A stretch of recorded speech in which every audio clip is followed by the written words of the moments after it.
tarde a todos. Hoje, então, nós vamos analisar a perspectiva moral kantiana, que, segundo eu mencionei em aulas passadas, é uma das principais referências da moralidade, sobretudo sobre o aspecto da fundamentação, né? Nós vamos dividir essa apresentação em dois textos, a fundamentação da metafísica dos costumes e depois a crítica da razão prática. Na fundamentação da metafísica dos costumes, Kant divide o seu texto em 3 seções e nós vamos também analisar cada uma delas.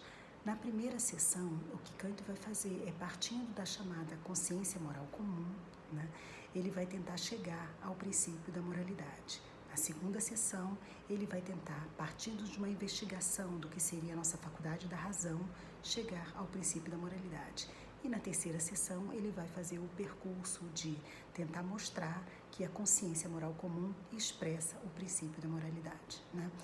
Então, na primeira sessão, ele vai começar tentando analisar qual a compreensão que o homem comum possui da moralidade. E a partir daí, ele vai chegar à conclusão de que todas as vezes que nós nos reportamos à moralidade, nós falamos de um conceito de bem absoluto, né? E esse conceito de bem, para Kant, só pode ser encontrado no próprio conceito da vontade. Ou seja, a vontade seria aquela a qual nós atribuiríamos um bem irrestrito.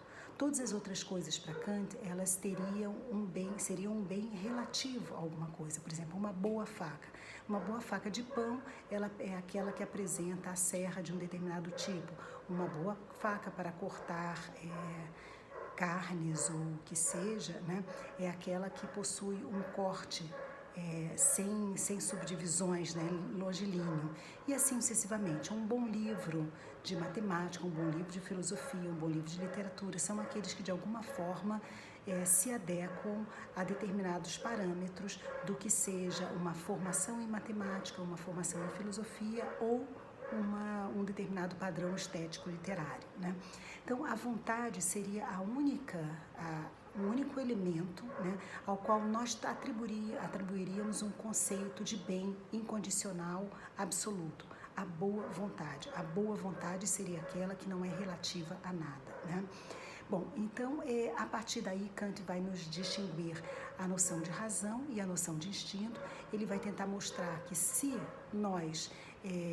o instinto pudesse nos prover tudo que nós necessitamos para nos conduzir bem no nosso dia a dia, a razão seria algo supérfluo, ela não faria sentido, nós não teríamos por que termos, além de seres instintivos, também seres racionais, né?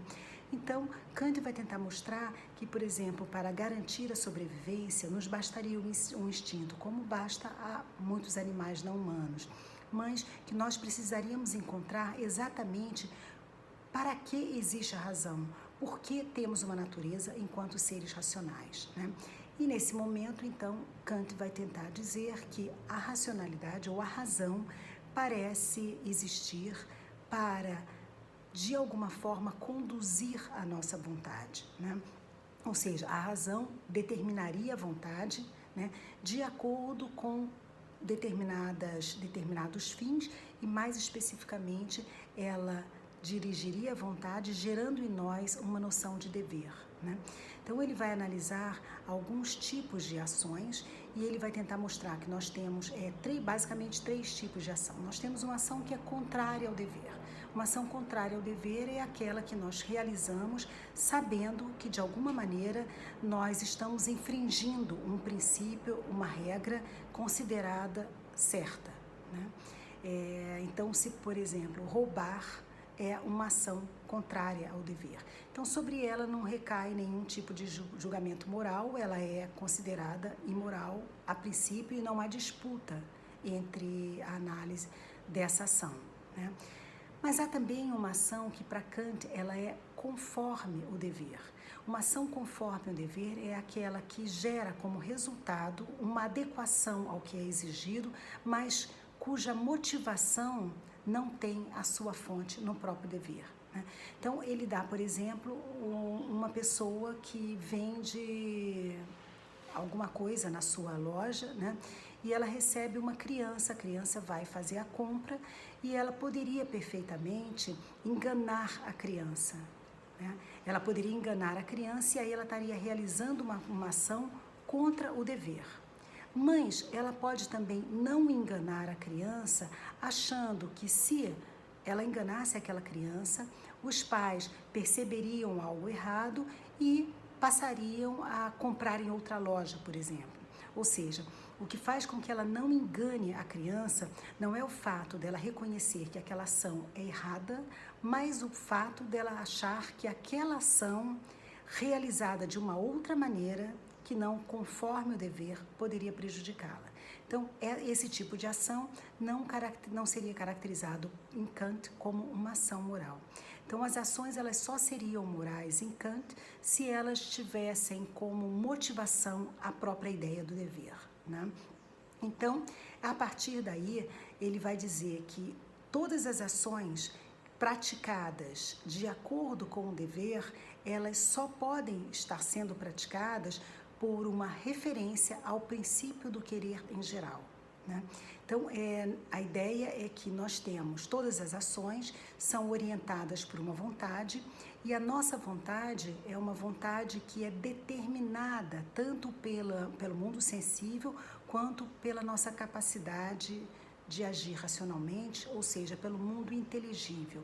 Todas as vezes que nós pensamos em vontades empiricamente determinadas, como, por exemplo, a vontade de tomar um sorvete, a vontade de tomar sol, de caminhar, todas essas vontades, elas têm seu foco, né, num objeto que de alguma forma ao qual nós aspiramos.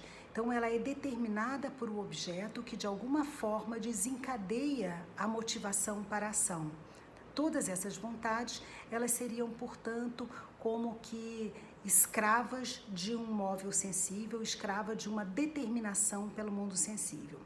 Ao passo que uma vontade determinada pela razão, ela seria justamente livre de toda e qualquer motivação sensível.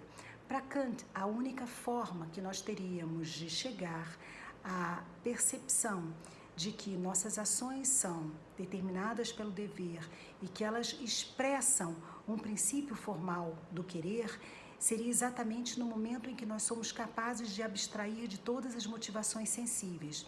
E só há uma forma de fazer isso, que é justamente nós nos perguntarmos se todo e qualquer ser sensível, naquele contexto, agiria de acordo com aquela máxima, ou seja, agiria de acordo com aquilo que nós consideramos como sendo a ação adequada, né? Isso significa, e por que isso? Porque, na verdade, eu poderia sempre imaginar que quando nós estamos analisando qual a melhor conduta, nós podemos estar presos a uma determinação sensível específica, né? E com uma variação do nosso momento de vida e das circunstâncias das quais nos encontramos, nós poderíamos nos deixar orientar por outra motivação sensível, né? Então, para saber se de fato, se efetivamente nós não estamos ali não sendo conscientes ou alienados da verdadeira razão sensível que determina a nossa ação, nós teríamos que utilizar como artifício o princípio segundo o qual nós submetemos a nossa máxima a um princípio universal, né? Nos perguntando, portanto, se todos os indivíduos racionais, ou seja, se nós, inclusive, em outras circunstâncias, também agiríamos daquela maneira, né? Então, dessa maneira, o Kant chega ao princípio de universalização e vai nos oferecer como um exemplo o caso da mentira, por exemplo. O princípio de universalização, o conteúdo de um princípio, o conteúdo válido num princípio de universalização é aquele que nós não podemos negar a menos que nós invalidemos o nosso próprio discurso. Então, no exemplo da mentira, isso fica bem mais claro, né? Se eu defino com as pessoas que é possível mentir sistematicamente, né? Quer dizer, que eu quero universalizar o ato da mentira. Se eu fizesse isso nesse momento, vocês certamente se perguntariam o que eu estou fazendo nesse momento, se eu estou mentindo ou se eu estou dizendo a verdade.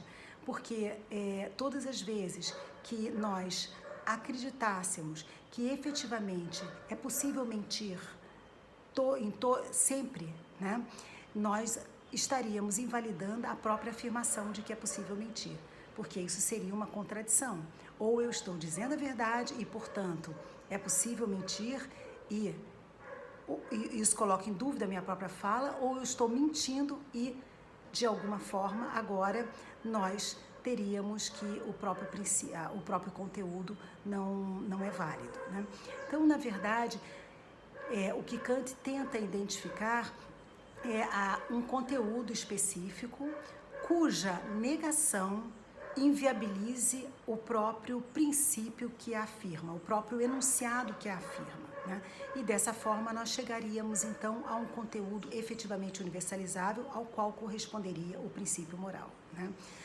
Na segunda seção da fundamentação, o que Kant vai fazer é então, partindo agora de uma investigação do que seja uma razão pura prática, né?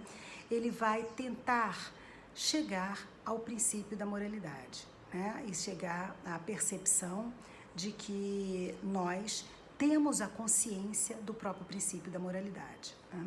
Bom, então ele começa fazendo uma crítica às possíveis tentativas de identificar um princípio moral por uma investigação empírica, né? Um conteúdo, tentar identificar concretamente um conteúdo como sendo moralmente adequado, e ele vai dizer que todas as vezes que nós fazemos isso, nós nunca vamos poder saber se a motivação que fez com que o indivíduo agisse daquela maneira, ela é efetivamente moral, né? Kant tem uma análise muito curiosa, inclusive, sobre determinados indivíduos que praticam sistematicamente ações consideradas socialmente boas, como, por exemplo, os santos ou as pessoas que são consideradas heroínas e coisas assim, né? Ele vai dizer que muitas vezes o que está na base da ação dessas pessoas é algo que diz respeito à sua própria natureza. Elas agem porque elas possuem um sentimento que as conduz a agir dessa maneira. É por natureza, é da própria natureza da pessoa, por exemplo, querer ajudar ao próximo, se compadecer de outros indivíduos e assim sucessivamente. E nesse caso, Kant diria que não há na sua ação um elemento claramente moral, né? Quer dizer, nós não poderíamos dizer que uma pessoa que age de acordo com a sua própria natureza, ela age moralmente. Por quê? Porque justamente se ela tivesse uma outra natureza, ela estaria agindo de outra maneira e não há nessa sua percepção do agir uma consciência do próprio dever, né? Existe simplesmente uma consciência de que aquilo é o que melhor condiz com a sua própria natureza, né? Bom, o que Kant vai então fazer é tentar mostrar que a percepção do dever, ela reside justamente numa compreensão de que a nossa vontade, enquanto seres racionais, ela se vê também de alguma forma misturada com a nossa vontade enquanto seres sensíveis. Enquanto seres sensíveis, nós desejamos objetos sensíveis, nós somos motivados a agir de acordo com uma motivação sensível. E enquanto seres racionais, nós deveríamos, então, de alguma forma, alienar ou distanciar essa motivação sensível, né? Então, é justamente desse conflito entre uma vontade sensível e uma vontade puramente racional que Kant vai tirar uma característica do discurso moral, que seria a noção do dever, né? Todas as vezes que nós agimos moralmente, para Kant, nós agimos tentando, de alguma forma, afastar as nossas motivações sensíveis e, portanto, de alguma forma, tentando coagir uma vontade sensível que está sempre presente em nós enquanto seres também sensíveis, né? Então, essa característica do agir de acordo com um princípio de dever faz com que a perspectiva, os enunciados morais, eles tenham para nós a característica de um imperativo. Eles são algo que, de alguma forma, é percebido por nós como um imperativo. E Kant, então, vai distinguir dois tipos de imperativo. O primeiro seria o grupo dos imperativos hipotéticos e o segundo dos imperativos categóricos.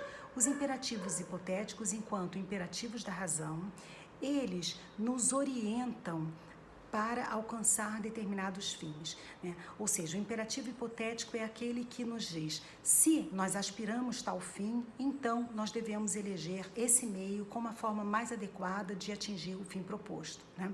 Um exemplo disso é, por exemplo, se nós queremos chegar o mais rápido possível em um determinado local, nós temos que fazer uma avaliação de certos elementos circunstanciais, como, por exemplo, o trânsito na cidade e os meios de locomoção mais interessantes para chegar o mais rápido possível a esse local. E a partir de uma avaliação desses elementos, nós chegaríamos a uma única resposta, que seria a adequação do meio mais adequado para chegar no ponto em que nós aspiramos o mais rápido possível. Então, qualquer indivíduo racional poderia realizar esse tipo de raciocínio e chegar à mesma conclusão, né? Esse seria, portanto, o imperativo hipotético. Se eu aspiro chegar, por exemplo, fazer uma formação em filosofia, fazer uma formação na área de saúde, então eu preciso realizar certos passos. Esses passos são uma condição de possibilidade para que eu alcance aquele fim, e um ser racional é capaz de elaborar a relação meios-fins de tal forma a acertar quais os meios mais eficazes para atingir aquele fim, né? Então, com relação aos imperativos hipotéticos, parece não haver nenhuma dificuldade, nós nos servimos dele todo o tempo na nossa vida, né? E restariam, então, os imperativos categóricos. O imperativo categórico é aquele que justamente não está voltado para um fim específico, né? Ele é um imperativo que é imposto pela própria racionalidade. E esse imperativo imposto pela própria racionalidade, ele vai então tentar determinar o que o indivíduo deveria fazer para atingir, né, para estar agindo e para ser plenamente racional e, nesse sentido, plenamente livre, né? Então, esse indivíduo que age de acordo com a racionalidade, ele vai tentar encontrar no elemento da racionalidade o que o imputa uma determinada ação. Esse imperativo hipotético, então, ele precisa, mais uma vez, abstrair dos fins, abstrair dos objetos e, consequentemente, ele chegaria à fórmula do imperativo universal, tal como mencionado acima. Só que, na segunda sessão, Kant vai trazer um elemento muito importante, que é justamente a compreensão de que seres que são capazes de orientar a sua vontade pela própria racionalidade são seres que definem seus próprios fins, ou seja, esses fins não são fins impostos externamente a ele, mas são fins que eles, enquanto seres autônomos, se auto-impõem, né? E essa característica vai gerar o que Kant chamou de dignidade da pessoa humana. Então, a diferença entre os demais seres e o ser humano, o ser racional para Kant, está justamente na possibilidade do ser humano, do ser racional, ser aquele que se auto-impõe uma vontade, ou seja, ele se autodetermina. Então, é no poder de autodeterminação, que Kant vai também chamar de autonomia, que se encontra a chamada dignidade humana, né? E a partir daí, nós vamos ter uma segunda formulação do imperativo categórico, que é justamente a necessidade de considerarmos cada ser não como meio para nossas ações, cada ser racional, né? Não como meio para nossas ações, mas como um fim em si mesmo. Porque todas as vezes que nós estivéssemos imputando um fim a um ser humano, nós estaríamos violando a sua própria natureza enquanto ser capaz de se autodeterminar. Essa segunda formulação do imperativo categórico, no meu entender, é aquela que garante o caráter eminentemente moral do imperativo categórico kantiano. Por quê? Porque nós poderíamos pensar, por exemplo, o princípio de universalização como um princípio que nos serviria como forma de garantir nossa própria satisfação no futuro. Então, por exemplo, se eu quero saber como uma pessoa que já possui uma certa idade, já se aposentou, idosa, como ela se sente, o que ela gostaria em termos de políticas públicas que fossem desenvolvidas para as pessoas da terceira idade, eu poderia simplesmente fazer uma enquete, né? Se eu pensando em que, em algum dia, quando eu fosse chegar a essa situação, eu poderia agora vir também a me beneficiar dessas políticas públicas então desenvolvidas, né? Então eu simplesmente faria uma enquete e perguntaria a essas pessoas o que elas considerariam que seria fundamental para que elas pudessem ter uma vida satisfatória, com o objetivo de garantir que quando eu chegasse àquela idade eu pudesse então ter também esses benefícios, eu pudesse usufruir desses benefícios. Isso seria uma maneira de eu me instrumentalizar dessas pessoas para garantir a minha própria satisfação. Então, há muitas tentativas de utilização, muitas formas da gente se servir do princípio de universalização que não contém o elemento moral por excelência, né? Então, me parece que a introdução da segunda formulação, ela é introduzida justamente para barrar essa instrumentalização. Então, nesse caso, eu precisaria perguntar para uma pessoa mais velha como ela se sente, o que ela precisaria para realmente florescer, para realmente viver uma vida satisfatória, não em função do que eu pudesse a vivenciar no futuro, mas em função do próprio anseio dessa pessoa, dos seus próprios interesses, da sua própria necessidade e do reconhecimento de que ela é um ser que deveria também ter uma capacidade de se desenvolver plenamente, de viver plenamente a sua vida naquela faixa de idade, né? Então, na verdade, a junção do princípio de universalização com a sua segunda formulação, que é a da não instrumentalização, ela permite a geração de um princípio de moralidade completo, né? Na terceira sessão, Kant, então, vai tentar analisar essa razão pura prática, né? E ele vai chegar à noção de liberdade, à consciência que nós temos, né? De que nós somos livres, nós possuímos uma liberdade, e não uma liberdade simplesmente no sentido negativo, mas no sentido positivo. Quer dizer, não uma liberdade no sentido de simplesmente eu sou capaz de abstrair das minhas motivações sensíveis, mas uma liberdade no sentido de que eu sou capaz de me autodeterminar, ou seja, eu sou capaz de me deixar determinar pela própria razão, né? E dessa maneira, então, nós chegaríamos à noção de que todas as vezes que é necessário, é imperativo para todos os seres racionais que eles, ao se reconhecerem como livres, eles ajam, portanto, de acordo com um princípio moral, um princípio que determina a sua ação de acordo com a formulação geral do querer, né? Com um princípio a priori de determinação do querer. Ou seja, todas as vezes que nós nos percebemos, nós analisamos o nosso agir e nós nos percebemos como seres conscientes de suas ações, como seres livres, nós seríamos também, nós estaríamos comprometidos agora, né, a reconhecer não simplesmente a nossa vontade ou a nossa liberdade sensivelmente determinada, mas estaríamos comprometidos com agir de acordo com o princípio formal a priori. E esse princípio é o princípio formal do dever, que, de alguma maneira, pode ser por nós alcançado todas as vezes que nós subsumimos as nossas máximas a uma avaliação e analisamos se naquele momento nós estaríamos de fato abstraindo dos conteúdos, dos objetos da sensibilidade. E dessa maneira, quando nós percebêssemos que sim, houve uma abstração plena de todas as motivações sensíveis, nós poderíamos dizer que restou apenas o princípio formal do dever, que seria o princípio de universalização, o imperativo categórico kantiano, né? Bom, dentro dessa perspectiva, ficaria a seguinte pergunta: é possível agir dessa forma? É possível agir livremente? É possível identificar uma razão que determine a nossa vontade?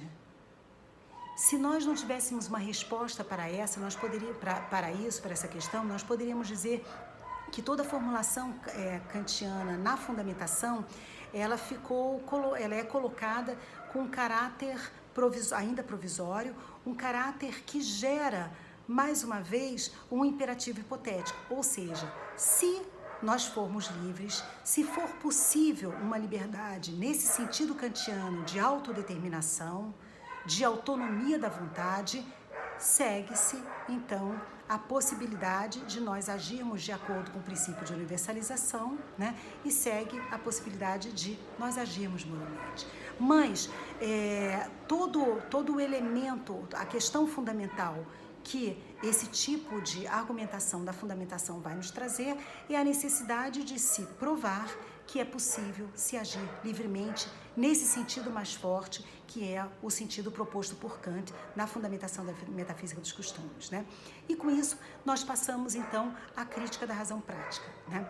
Na crítica da razão prática, Kant vai tentar então entender o que é essa liberdade e vai tentar entender o vínculo que essa liberdade possui com a nossa consciência do agir moral, né?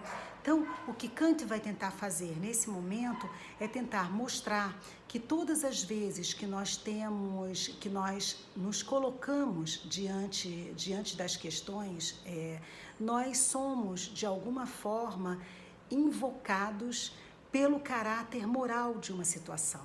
Ele vai tentar, na crítica da razão prática, mais propriamente, tentar fundamentar essa liberdade no que ele vai chamar de um fato da razão. O princípio moral, para Kant, é identificado como um fato da razão.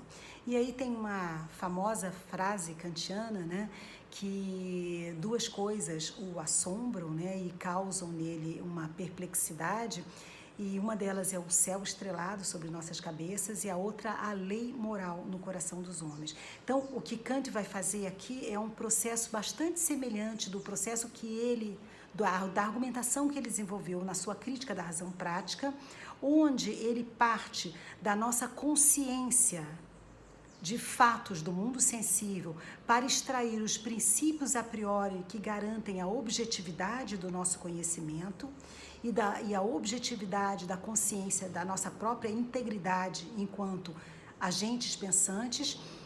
E na crítica da razão prática, ele vai tentar, mais uma vez, partindo da nossa consciência dos fatos morais, quer dizer, na nossa consciência de que nós nos deparamos com situações, com circunstâncias eminentes morais, ele vai partir dessa consciência para extrair daí justamente o nosso compromisso com uma forma de agir livre e uma forma de agir, consequentemente, moral, né?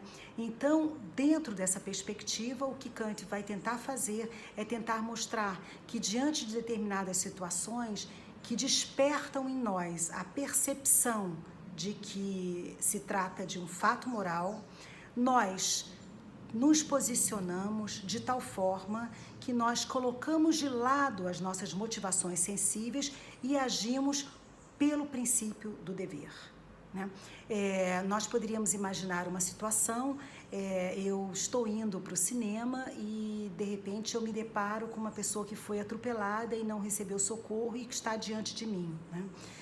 Então eu vou pensar naquele contexto, eu me deparo com a necessidade de tomar uma ação, uma atitude, e essa atitude, ela contraria muitas vezes os meus interesses mais básicos. Eu poderia pensar, mas se eu for parar para socorrer essa pessoa, eu vou perder o filme, ou eu vou chegar no cinema depois do filme já ter começado, né? E assim sucessivamente.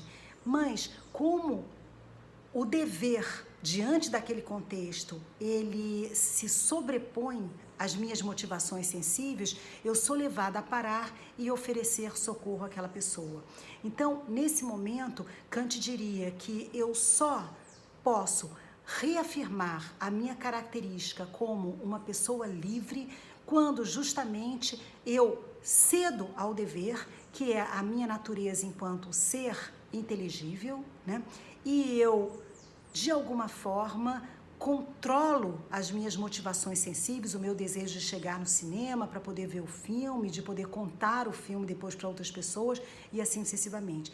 Então, é nesse momento em que eu me deparo com uma situação que exige de mim um controle das minhas motivações sensíveis, que eu me auto-reconheço como uma pessoa livre, né? E, portanto, como uma pessoa que não se vê escrava de suas motivações sensíveis, né? Bom, esse é o argumento que Kant vai desenvolver na sua Crítica da Razão Prática, e nós poderíamos agora nos perguntar se nós podemos, em primeiro lugar, se haveria alguma outra forma de justificar esse caráter imperativo da moralidade e justificar o imperativo categórico kantiano, senão com um apelo a um fato da razão, quer dizer, o único fato da razão, que seria esse fato moral, né? Quer dizer, em última instância, o que nós poderíamos imaginar aqui é que, se nós podemos compreender trivialmente o funcionamento do imperativo hipotético, o imperativo categórico, ele exige de nós um conceito de racionalidade e, sobretudo, um conceito de liberdade bastante mais denso, que provavelmente pode ser refutado pelo modo como nós agimos no nosso dia a dia. Quer dizer, nós poderíamos imaginar que no nosso dia a dia nós podemos fazer uma leitura de todas as nossas ações, e essas ações poderiam ter como pano de fundo várias motivações, mas motivações sensíveis, né? A necessidade de provar que é possível uma razão pura prática, que é possível uma liberdade nesse sentido positivo, que significa de uma abstração absoluta das nossas motivações sensíveis, é algo que faz com que a perspectiva moral kantiana possa ficar, sobre o aspecto da sua fundamentação, ainda em suspenso, né? O que nós poderíamos dizer, quer dizer, com essa crítica, o que eu estou tentando dizer é que, se nós não pudermos efetivamente, não tivermos um argumento contundente de que existe uma forma de agir livre que envolva uma abstração de todas as motivações sensíveis e, consecutivamente, que existe uma razão pura prática que seja capaz de determinar a priori a nossa vontade, se nós não pudermos provar isso, a fundamentação do princípio moral kantiano, ela, de alguma forma, ela se vê abalada, ou seja, nós poderíamos dizer que Kant fracassa na sua tentativa de fundamentação, né? Mas, ainda assim, seria possível dizer que o princípio moral apresentado na fundamentação da metafísica dos costumes corresponde ao princípio moral por excelência. Por quê? Porque nós poderíamos justamente aceitar o caráter hipotético desse princípio e agora estabelecer uma equação na qual nós dizemos: se nós aspiramos por agir moralmente, então nós devemos agir de tal forma que nós possamos subsumir todas as nossas máximas, todas as nossas regras de ação a um princípio de universalização, como uma forma justamente de garantir o respeito a todo e qualquer indivíduo, né? Como uma forma de garantir o respeito a todos aqueles que podem ser contemplados na nossa grande comunidade moral, né? Mas antes que a tentativa de fundamentação última da moralidade sobre o ponto de vista racionalista, ela seja colocada de lado, seria necessário ainda analisar o modo como autores contemporâneos tentaram reaver essa tentativa de fundamentação kantiana, baseados também em uma concepção do que seja o ser racional, né? E isso é o que nós vamos ver, então, na próxima aula, com uma análise de Habermas e de Tugendhat. Então, até a próxima.